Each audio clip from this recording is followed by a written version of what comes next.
Harrington Student Ambassador. On behalf of the faculty, staff, and students at the New Hampshire Institute of Politics at St. Anselm College, I'd like to welcome you all and thank you for joining us at tonight's event. The Institute's mission is to educate, engage, and empower citizens of all ages to actively participate in the civic and political life of their communities and strengthen democracy. The Institute is nonpartisan and does not endorse political issues or candidates. Before we begin this evening's program, I would like to remind you to turn off any cell phones or other devices that make noise. Tonight's speaker, Michael Zeldin, has served as a legal analyst since 1996, covering stories such as the Whitewater Monica Lewinsky investigation, the Clinton impeachment proceedings, the Gore v. Bush election, the disappearance of Chandra Levy, and several others. Presently, he serves as a CNN legal analyst focused on the investigation of Special Counsel Robert Mueller. Mr. Zeldin is an attorney and is internationally recognized as an expert on several topics, including money laundering, terrorist financing, and economic sanctions. He previously worked in the Department of Justice's Criminal Division, where he held various senior positions, such as the Deputy Chief for Narcotics and Dangerous Drugs Section, Chief of the Money Laundering and Asset Forfeiture Office, and Special Counsel for Money Laundering Matters to Criminal Division Assistant Attorney General Robert Muller. Tonight, Mr. Zeldin will bring his insider view of the complex Washington, D.C. legal mechanisms to share a behind-the-scenes account of the political and judicial maneuvers impacting late-breaking news events, particularly the Mueller investigation. Following Mr. Zeldin's remarks, we will have a brief question and answer period. Please use one of the microphones to ask your question. Ladies and gentlemen, please welcome Mr. Michael Zeldin.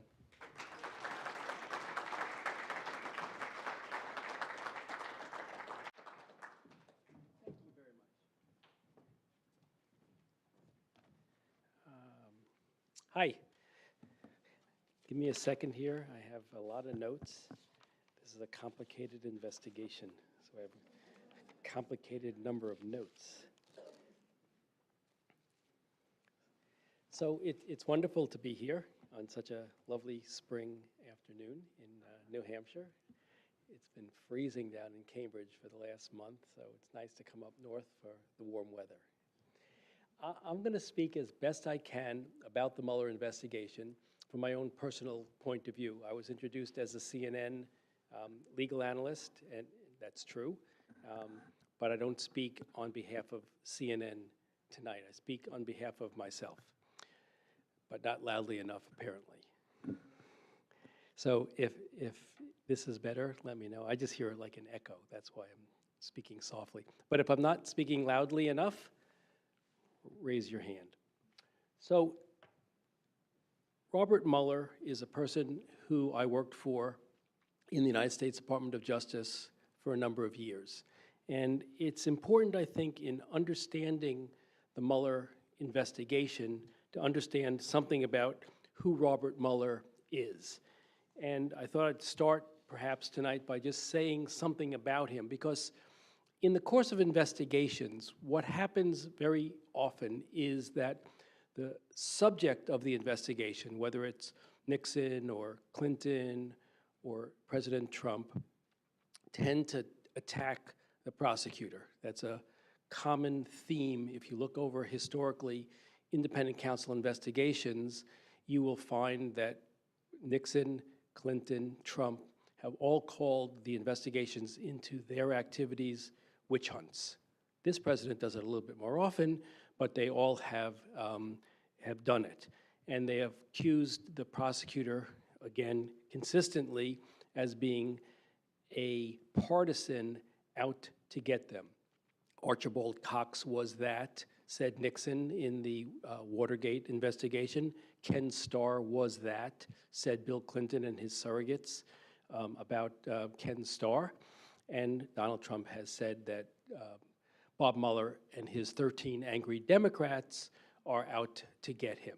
It's the strategy that is well worn in these cases. But because I worked for Mueller, I wanted to give you some insight into him and to specifically undermine the notion that he has a partisan objective in this inquiry. Mueller grew up in New Jersey, in Princeton. His dad worked for DuPont. He's a person of privilege. He went to St. Paul's here in New Hampshire, where he was the captain of the hockey team and the soccer team and the lacrosse team. He played on the same team with John Kerry, somewhere pictured up here, I saw him. There he is. And from St. Paul's, he went to Princeton, where again, he was one of these student-athlete types. But something happened to him at Princeton that was transformative, which was that a friend of his from, I think, the lacrosse team, who he was close with, upon that fellow's graduation from college, went to Vietnam as a Marine, I think drafted, it's beside the point, and was shot and killed. And Mueller, upon graduation from Princeton, decided that in honor of his friend, he was going to join the Marines too. And off to Vietnam, Bob went, and in the Marines, he was deployed in Vietnam, where he was awarded a Bronze Star with Valor and a Purple Heart, having been wounded. When he came out, rather than do what many did, which was go to law school and become a white shoe lawyer for profit, he decided that he was going to make a life of public service, and he has been in public service ever since, holding most of the most important jobs in federal law enforcement, whether it be the United States Attorney for San Francisco, acting United States Attorney for Boston, Assistant United States Attorney for the Criminal Division in Washington, D.C., FBI Director for 12 years during the 9/11 period, or this investigation, which he didn't ask for but was assigned. So when you hear of Mueller and you think, well, is it right that this fellow is one who has a partisan objective? I think the answer that I can tell you is it isn't so. In my time with him, we never spoke of politics once. I didn't even know that he was a registered Republican, as he didn't know that I was registered with a different party. So that's Bob Mueller.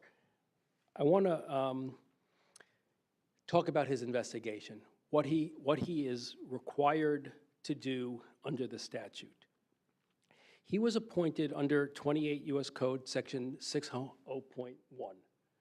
That's what he looked like when he received the appointment. That's also what he looked like when I used to give him my sound legal advice as his special counsel. It was like, Mueller is fond of that position. Another position that he's quite fond of, if you tell him that you have evidence, credible evidence that someone has committed a crime, that's the Bob Mueller you see quite often. He is a person who lives in a world that's quite black and white when it comes to criminal activity. If you have engaged in it and he is responsible for investigating it, he will investigate it until he finds the evidence necessary to prove it, and he will charge you with it, especially if you lie or obstruct his investigation. The thing about Mueller, I said once on television at the very early part of his tenure as independent counsel, was that the president is quite lucky in some respects to have Mueller. One is, if he has done nothing wrong, Mueller has the intestinal fortitude to say, I have investigated this, and this man has done nothing wrong. That is not often the case with prosecutors. Oftentimes, prosecutors feel some level of pressure to validate their work by indicting their target or subject. That is not Mueller. The bad part about having Mueller as an investigator is, like many investigators from history before us, once he laps onto you and he believes that you have committed a crime, he's going to find it and he's going to prove it. He is a very serious person. I came across this on the internet. I thought to myself, I have never seen that in my entire life. I spent years with Mueller, and I have never seen that. So I'm convinced that that's a photoshopped photo of Bob. That's the Bob that I've come to know and love, or that one, but not this one. So that's Bob Mueller. So Mueller gets appointed by Rob Rosenstein, the Deputy Attorney General of the United States, and he gives him a mandate to investigate a couple of things. And you think, well, what is a mandate? And essentially, that there is a mandate. In this case, it was a one-page letter from Rosenstein to Mueller, setting out that which Mueller says, that which Rosenstein said Mueller can do. So I wasn't going to make you read that little print, don't worry. So this is his mandate. This is what he has been enlisted to do. And what, in one of these small worlds of Washington, the mandate here looks very similar in part, not the counterintelligence part of it, but the arising out of and obstructing of justice components of this looks very similar to the mandate that was given to Ken Starr by the court when he is investigating the Clintons. And you think, well, that's curious. They're very different investigations, very different periods of time, 17 years apart. How does that come to pass? Well, Rod Rosenstein, the acting attorney general who appointed this, was one of the prosecutors on the Clinton case who worked for Starr. So essentially what he said was, he says, I remember, and he went back into his files and found the Starr mandate, more or less copied it, gave it to Mueller and said, you're on your way. And so that's the mandate that Mueller has. It's got these four parts. The primary part is the counterintelligence inquiry, which is to say, did outside forces try to do something unto us? If you think of counterintelligence, except for like Rosenbergs and spies and Bridge of Spies sort of stuff, mostly it's outside facing in. Were there outside forces who were trying to interfere with our democracy? Leave aside, we're not talking about collusion, we're just talking about a basic counterintelligence investigation. Did a foreign power try to interfere with our election? That's Mueller's primary mandate. Secondary to his mandate is, and did anyone in the United States coordinate or conspire with them in the course of their efforts to interfere with our democracy? And in addition, was there, in the course of your investigation, any crimes that arose out of your inquiry or that were endeavoring to obstruct your inquiry? So that's what he was asked to do. First is carry on the inquiry that the FBI started and Jim Comey testified before the Congress that he was doing before he got fired. Carry that on, and then in the course of it, let us know these three things. Did anyone else try to coordinate? That's the so-called collusion investigation. It's really not a crime in the criminal code to collude. It's a crime to conspire or to coordinate. Same concept. That's why the media uses collude, because it's just an easier word to say, but it means conspire, form an agreement and take acts in furtherance of that agreement. And or did you see any people who did activity in the course of your investigation that has to be investigated of? Again, if you look at Ken Starr, he was initially appointed to look into whether or not there was fraud in a land deal on the White River in Arkansas, the Whitewater investigation. In the course of that investigation, he came across the plan by the President of the United States to lie in a civil deposition regarding Paula Jones and her accusations that he defrauded her. In the course of that arose out of, he investigated Monica Lewinsky, and the rest is impeachment history. But that's how this is. This is what the Manafort investigation was. No one asked Mueller directly, go investigate Paul Manafort and Rick Gates to see whether they've done criminal activity, but rather in the course of their investigation as to whether or not there was a counterintelligence effort to interfere with our democracy, was there evidence of other criminal activity that you sort of came across?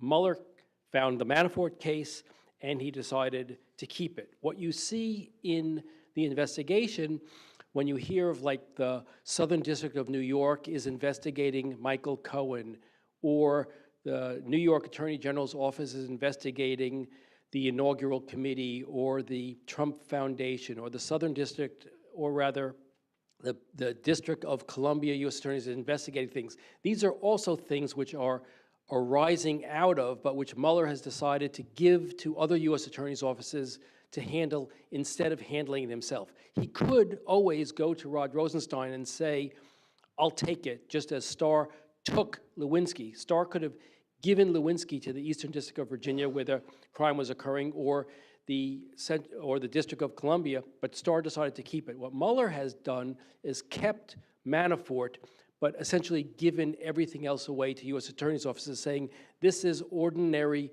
criminal activity, even though it may implicate the president tangentially. Whether Michael Cohen paid hush money, or whether Michael Cohen didn't report on his taxes, or whether Michael Cohen defrauded banks, I don't need to do this. You don't need a special counsel to do this. You, U.S. attorneys in New York, can do this just fine. And that's what's going on. So when you see all these satellite investigations going on, it's Mueller looking at it saying, I have jurisdiction to handle this, but there's no need for me, because a special counsel normally is appointed only when the Justice Department has an actual or an appearance of conflict that would prevent them from handling the case themselves. That's why when it's the President of the United States who is the target of the investigation, and because he is the chief law enforcement officer in charge of the Justice Department, if you will, in charge of the whole executive branch, they bring in the special counsel to say the Justice Department really can't investigate its boss and have the American people feel confident that it was done objectively. I don't think any of us in this room, irrespective of our politics, would feel that, for example, then acting Attorney General Matt Whitaker would be an objective inquirer of the facts that relate to Donald Trump, because the appearance is too bad that this guy has a preconceived notion, or his job security depends on whether the president likes him or not. And so that's when you bring in an independent counsel who is not beholden to, can't easily be fired by the Attorney General. So that's his mandate. So on the counterintelligence side of this thing, there are two indictments that Mueller has brought. One is this social media campaign. So in the course of Mueller's investigation to determine whether or not any outside parties coming into the U.S. endeavored to interfere with our democratic processes, he found that there was evidence of the Russians through the various social media organizations that this Internet Research Agency located in St. Petersburg, Russia, was using to sway public opinion in the United States, and that is not legal. There's not a legal basis for these foreign nationals to come into the United States, set up Facebook accounts that purport to be from, for example, Tennessee, the Tennessee Republican Party, which had 100,000 followers, completely made up. It was just a Russian Facebook front organization. And they found this over and over and over, and Mueller charged them with the crime of interfering. The technical crime is conspiracy to defraud the United States of its right to a fair election, its right to know that foreign nationals are spending money in the United States and are not registering to do so. And in some cases, the Russians came to the United States and committed visa fraud to get here. So it was a conspiracy to defraud the United States Treasury Department, Justice Department, State Department, and Federal Election Commission. That's social media, and Mueller charged that, and he did not charge any Americans with conspiring. So when we go back to the mandate and we ask, was there any links or coordination with these Russians who we've indicted here for doing this? The answer is no. I found no Americans who wittingly conspired with them. So President Trump properly said, although if I were his lawyer, I would tell him to not speak at all, because he never helps himself when he speaks. From a legal standpoint, I don't talk politics. When the president said, there's no collusion, he's absolutely right. There was no coordination that Mueller found with respect to this social media indictment. The next thing that Mueller does is he indicts another group of Russians for hacking into the Democratic National Committee and John Podesta email systems. That's a crime. It is not lawful to interfere with another's computer without permission to do so. He found that the Russian intelligence officers from what's called the GRU, in fact, hacked these campaigns, and John Podesta, who was the campaign chairman, with the specific intent of interfering with the election by releasing the information that they obtained during the hack. Now, there's a lot that is said about this hacking business, and that the thought is that the Russians were there in order to, from the outset, help the Trump campaign. I'm not one who subscribes to that point of view. I think, rather, that what this started out instead was as payback by Putin against Hillary Clinton for acts that Hillary Clinton took as Secretary of State back in 2011. What happened there was that there were national parliamentary elections in Russia, and there was a lot of allegations that those elections were not fairly conducted.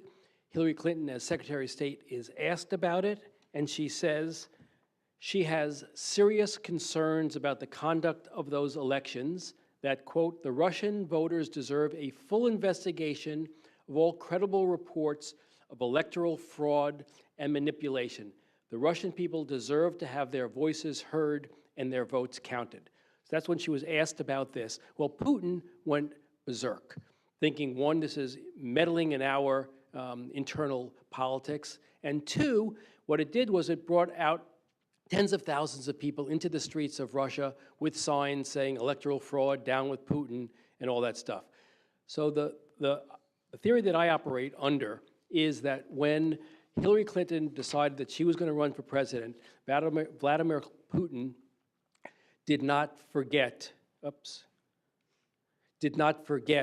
what she did or attempted to do as to his election, and determined that she was going to be paid back for it, which is why I think the DNC and her chairman, her campaign chairman, was targeted, and that the release of that information, and we'll talk about the timing of that release, was calculated to hurt Clinton. What happened over the course of this effort to hurt Clinton was that they found in Trump a very receptive candidate. Rather than say, this is unacceptable, that I'm running against this candidate and I want you to judge us on the merits of our campaigns, what does the president do? He says, Putin, if you can find her missing emails, please do so, and other things which we'll talk about in a minute. So when Trump opens his mouth, I say he almost always gets in trouble legally, when he opens his mouth and he says to a foreign national government who is alleged at this point in time to have hacked and is releasing this information, that I love you and keep it up, and I hope you can find the missing emails. It's romantic. That was the payback for Hillary Clinton in 2011. So anyway, that's my theory, and you can do with it as you will, but I think that's what happened. That's what is at the heart of this matter. So that's counterintelligence. So the question then under the mandate is, did anybody coordinate with them? Remember, we said that the crime here is counterintelligence, and secondarily, did anybody coordinate with them? So that which is primary among the areas of inquiry for this question of did anybody coordinate is the Trump Tower meeting of June 9th. This is a meeting which was instigated by an email from a British-born fellow named Ron Goldstone, who sends an email to Donald Trump Jr. saying that he has some interesting information available that he wants to make available.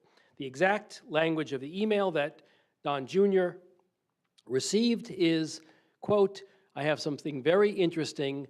The Crown prosecutor of Russia met with an oligarch this morning, and in their meeting offered to provide the Trump campaign with some official documents and information that would incriminate Hillary Clinton and her dealings with Russia and would be very useful to your father. This is obviously very high level and sensitive information, but is part of Russia and its government's support of Mr. Trump."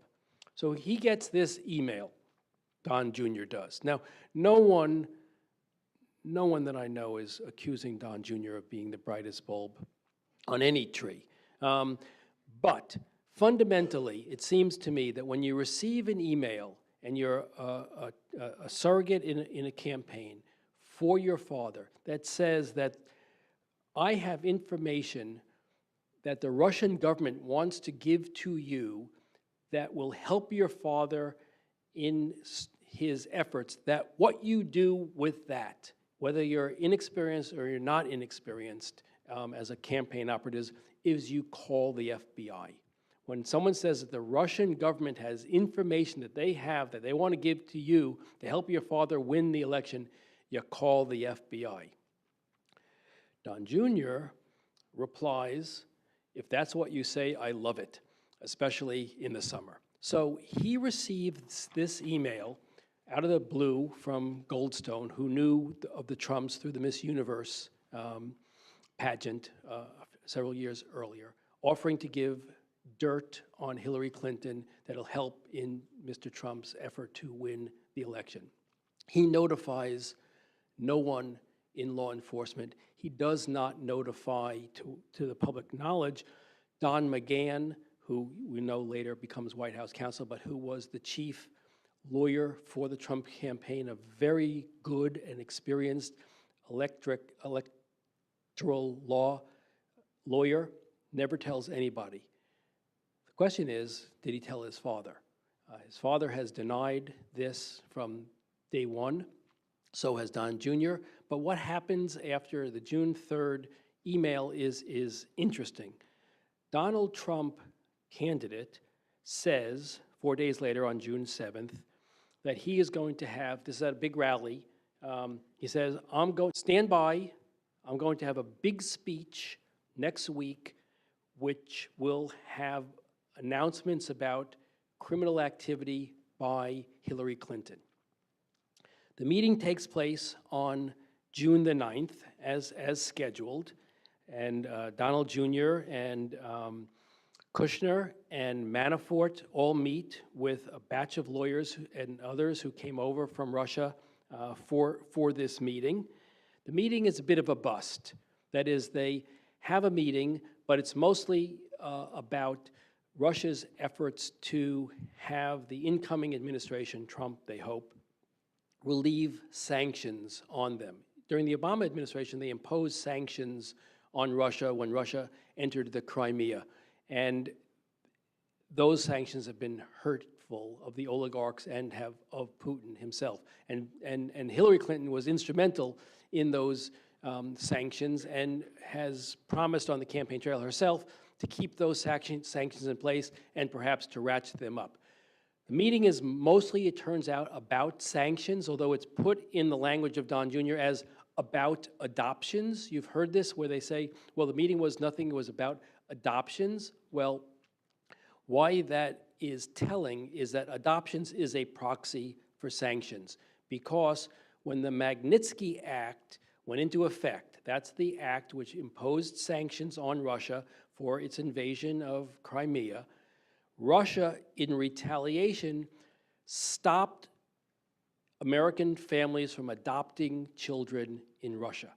So the payback for the sanctions was no adoptions. So when he says all we talked about was adoptions, Vladimir Putin doesn't care about the adoption of babies. That was going along just fine, thank you.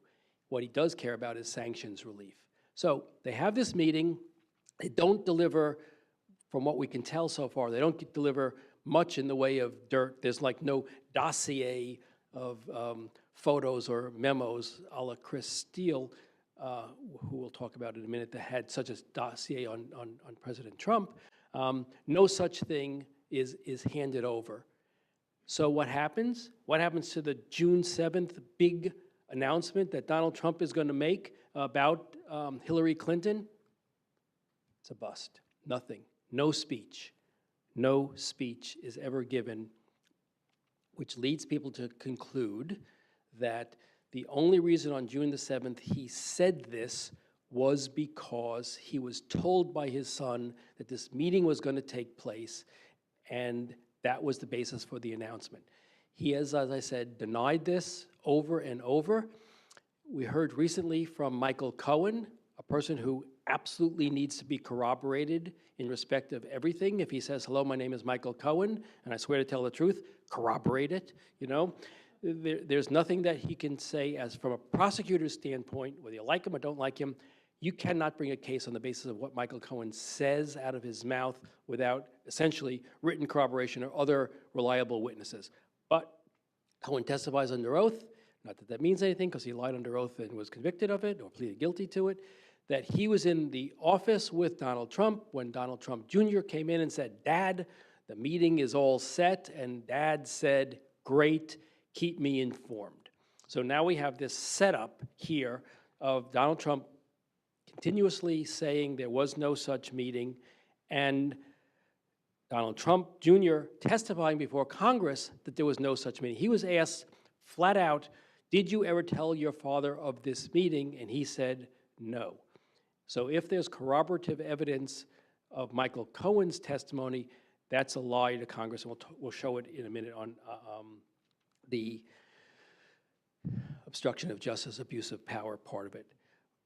Just for the sake of time, what we'll do is look at this video, if I can, someone show me how to do it.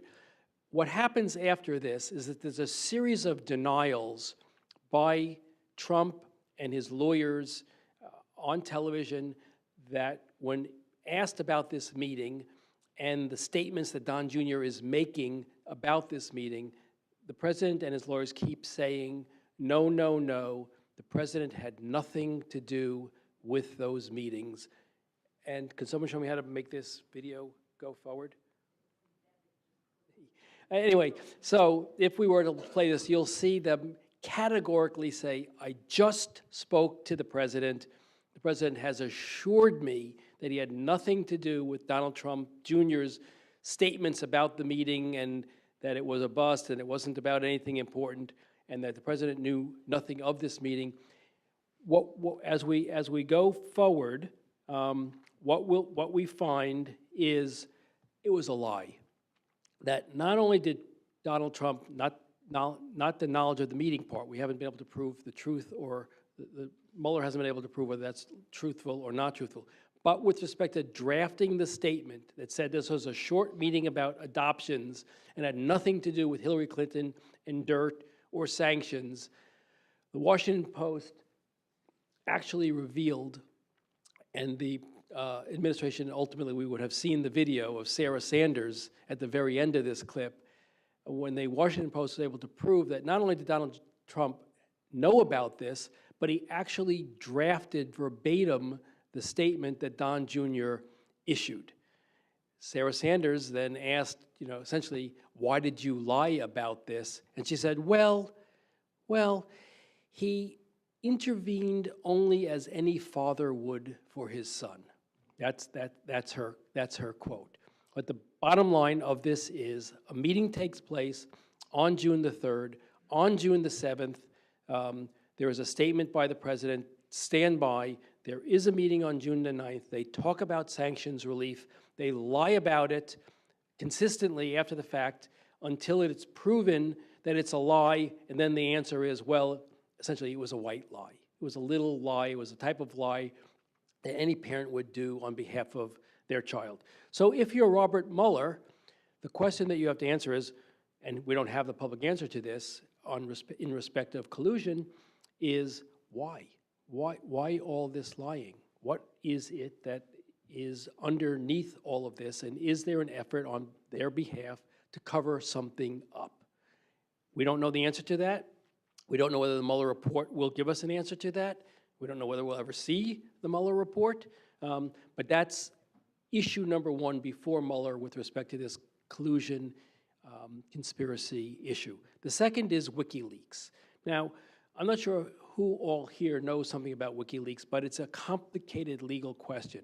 WikiLeaks is an organization founded by this guy, Julian Assange, who's in an embassy under sanctuary at the moment because there are arrest warrants, they believe, for him in Sweden and perhaps Australia, and they think that there's a sealed indictment against him in the United States. He's the guy who, through WikiLeaks, has been disseminating the information that people like Chelsea Manning and Snowden and other like-minded people have been stealing and distributing through their auspices. And the question is, what are they?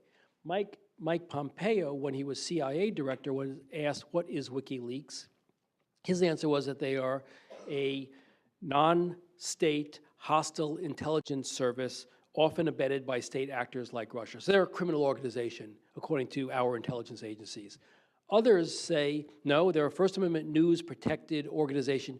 I defy you, so say some, to show me the difference between what WikiLeaks did in distributing the stolen emails from Podesta and the DNC from what the Washington Post did when it distributed the Pentagon Papers. Tell me the difference is the rhetorical question, because both of them had nothing to do, so far from the public evidence available, had nothing to do with the theft itself, but each of them receiving the stolen property then distributed it. And that's all that they can prove that WikiLeaks has done. If they are a non-state hostile foreign intelligence agency, often abetted by foreign actors like Russia, maybe you can conspire with them. If they're the Washington Post equivalent for First Amendment purposes, pretty hard to make an indictment against them. But what we know only is that answer is not clear. The Obama administration, in looking at this to determine whether or not they could prosecute people in the theft of the Chelsea Manning war documents, the person who's now in jail for contempt and who spent 6 years in jail for the theft, the Obama administration said in internal memoranda that it's too close a call and we're not going to prosecute anybody whose coordination with WikiLeaks is the sole basis for the effort. What we don't know with respect of Mueller is, does he agree with Pompeo that it's a non-state hostile foreign intelligence service often abetted by foreign agents? Remember, we talked about Mueller, Marine, straight up, law enforcement, true blue. You'd think that he would side with the intelligence people way more than the First Amendment, with the First Amendment people, but we just don't know. And so when you turn to Roger Stone, well, you won't have the Roger Stone testimony, we won't have the Roger Stone videos either. When we turn to Roger Stone, what you'll see about Roger Stone is that not that he has been charged with any sort of conspiracy with WikiLeaks. There is no conspiracy charge against WikiLeaks, but rather what he is charged with is lying about his communications with WikiLeaks. And what he has done for himself is to have gone before Congress and lied about whether he was in communications with WikiLeaks. When the evidence that has been amassed so far shows that Stone was in fact in communications with WikiLeaks throughout this period beginning in 2016, where he's tweeting about and talking about the release of information from Clinton's campaign that WikiLeaks has, that WikiLeaks is in communication again with Don Jr., pushing out anti-Hillary stories through WikiLeaks. WikiLeaks, and one of the reasons that people think there may have been some coordination, WikiLeaks issues its first tranche of stolen information on the same day that the Access Hollywood tape is released. So remember, Access Hollywood, Billy Bush, they're on the bus, and Trump says some pretty horribly misogynistic things about what he's able to get away with because he's a celebrity and what he likes to do with respect to beautiful women who he can't resist. On Saturday Night Live, remember, right after that, the person who played Hillary Clinton is playing Hillary Clinton, and they say to her, "So what do you make of this?" And she says, "I think I'm going to be president." Because the obvious thing was that nobody survives that videotape, that audio tape. Unfortunately, or fortunately, depending on your political point of view, the voice on the tape, which Donald Trump said was not his and then said it was his, is the president. But from a coordination standpoint, the first time that we see a drop of the stolen information, which has been stolen and in possession of WikiLeaks for a while, is the day of this Access Hollywood tape. It is also the day that the intelligence agencies said that the Russians had hacked the DNC and Podesta. So there was an intelligence report, and there was the Access Hollywood report, and then there was the release of the hacked emails. They all took place on the exact same day, and if you speak to Robbie Mook, the Clinton campaign chairman, he'll say like, "Oh my God, we thought we had now the winning issue in Access Hollywood, and the justice and the state and the intelligence agencies saying categorically the Russians had done the hacking and that there was an apparent coordination between the Trump campaign and this." The story just died. It just died. They could never get back to the Russians and the hacking and the intelligence agencies and the coordination. It stayed on Access Hollywood, and miraculously, the president survived Access Hollywood. So the issue you'll see as we move forward in this campaign is whether or not this communication between Stone and WikiLeaks amounted to coordination, and whether or not Donald Trump, if it is actionable, if it is a non-state hostile intelligence agency that you can conspire with, whether Donald Trump had knowledge of it. Don Jr. had knowledge of it. Michael Cohen said in testimony that Donald Trump had knowledge of it because he again said, "I was in the office when Roger Stone called and said, we're in touch with WikiLeaks and this is what's going on." And the president on the campaign trail says, not only on October 10th in Pennsylvania, that I love WikiLeaks, but he talks about WikiLeaks 145 times on the campaign trail. So even if they are not an organization that you can conspire with, they are an organization that United States intelligence offices at that time was saying was a hostile non-state intelligence service, and the candidate is talking favorably about them. From the point of view of Robert Mueller, that has to be problematic. But he has to answer the question of, can you conspire with them? Roger Stone, as I said, he's indicted. He's charged with all this lying. There's a wonderful bit in the transcript where he says to one of the witnesses that he's accused of tampering with, he says to him, essentially what he wants him to do is, oh, I don't have the slide here. What he wants him to do is do a scene that was from The Godfather. If you remember, there was a fellow who was brought before the House Intelligence Committee in Godfather 2, and he is supposed to give testimony against Michael Corleone about his criminal behavior. The day before, the consigliere, Tom Hayden, goes to him and says, you know, essentially, if you don't talk, we'll protect your family. If you do talk, you're on your own. But he says it in terms of Roman history and the like. Nobody ever says directly, do this, do that. They just wink and nod and speak in code. And Stone says to the witness that he's accused of tampering with by Mueller, he wants him to act out that scene in The Godfather. He says, I can't pronounce the guy's name, Frank Pangelico or something like that. And he says, do it. And they charge him with conspiracy to interfere with the election. Roger Stone is an interesting character. He's going to appear again and again in the course of this saga. One thing, and one thing only you should know about Roger Stone, I think, is fully descriptive of everything you need to know about him. That's his back. That is a tattoo on the back of Roger Stone, which is that of the face of Richard Nixon, who he adored and worked for and was a dirty trickster for. And there's nothing more to say really about Roger. I think pretty much that says it all for me. Again, not as a partisan political comment, but just as an observation about the state of his state of mind. So we said in the outset, Mueller had this counterintelligence investigation. We had stuff which may arise out of it, Manafort. We had stuff that could be coordination, and we talked about the two primary things that could be coordination, WikiLeaks and the Trump Tower meeting, and then it leads us to the final part of Mueller's mandate, which is obstruction of justice / abuse of power. And what we have heard from Mueller with respect to obstruction of justice and abuse of power is absolutely nothing.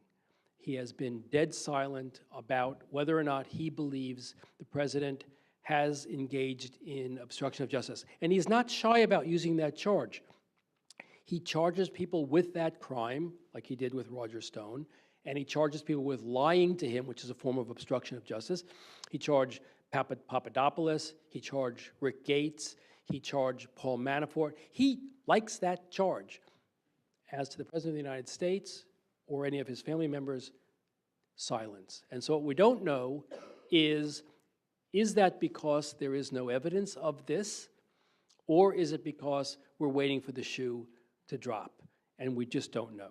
So when you look at it, though, you say, well, what would be the factors that Mueller would be considering in evaluating whether or not there could be an obstruction of justice charge?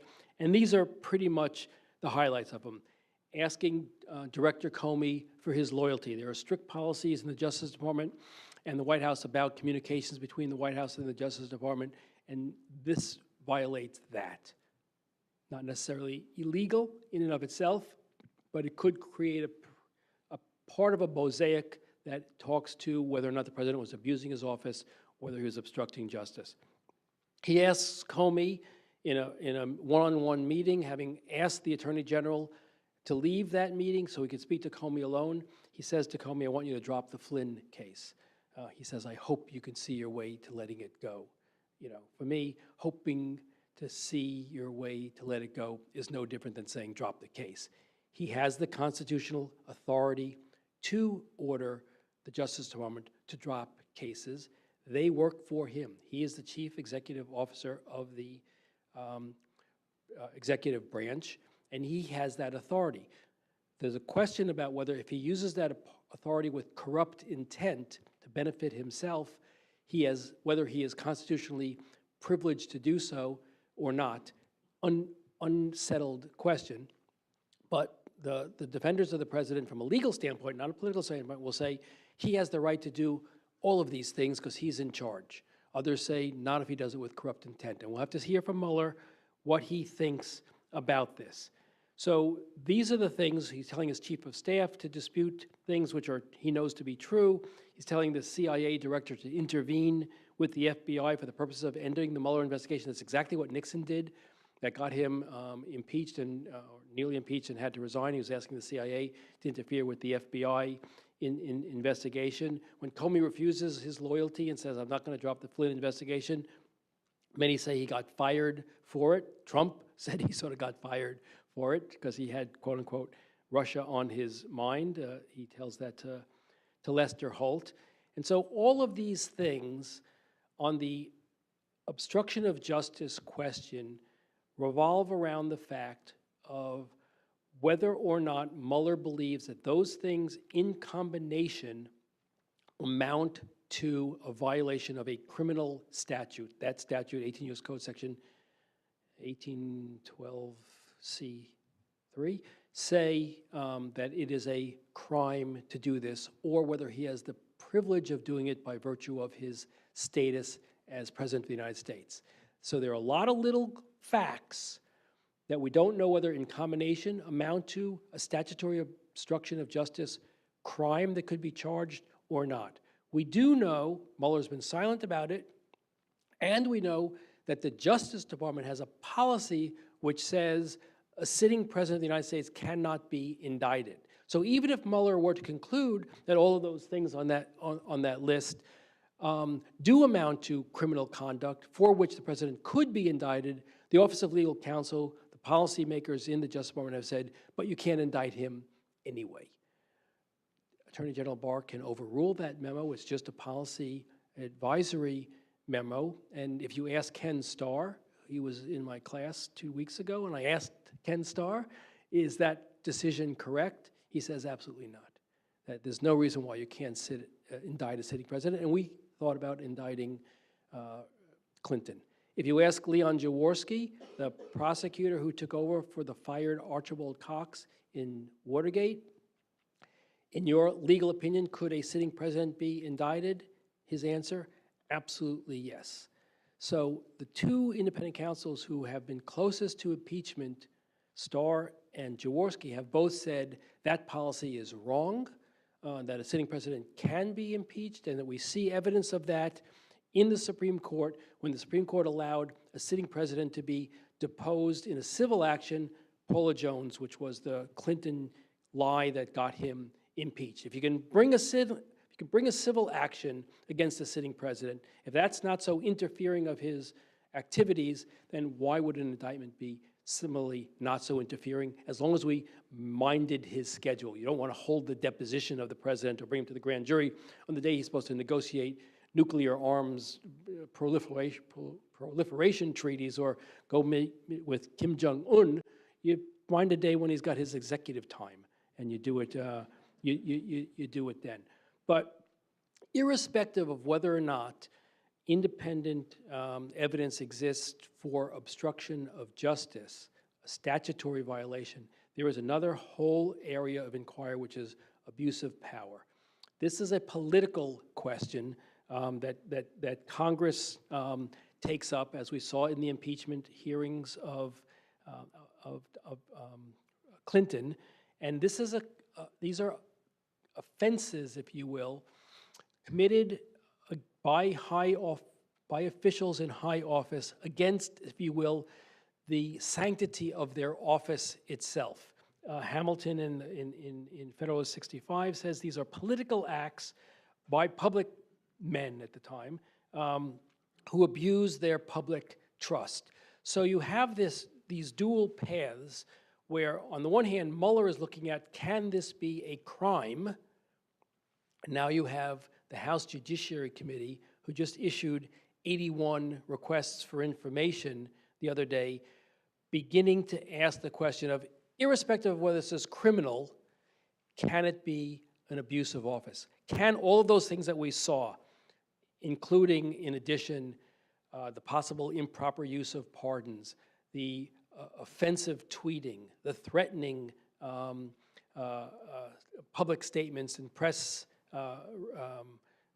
by the president, can all of those things, even if they can't amount to statutory obstruction of justice because it's within the president's constitutional prerogative to do those things, can it nonetheless be an abuse of his office? And when we look to the future, this is what is under inquiry by the House Judiciary Committee. So when you begin to look at what they're doing and you ask, why are they doing that? We have Mueller and his report that's hopefully forthcoming, and he's going to answer all these questions.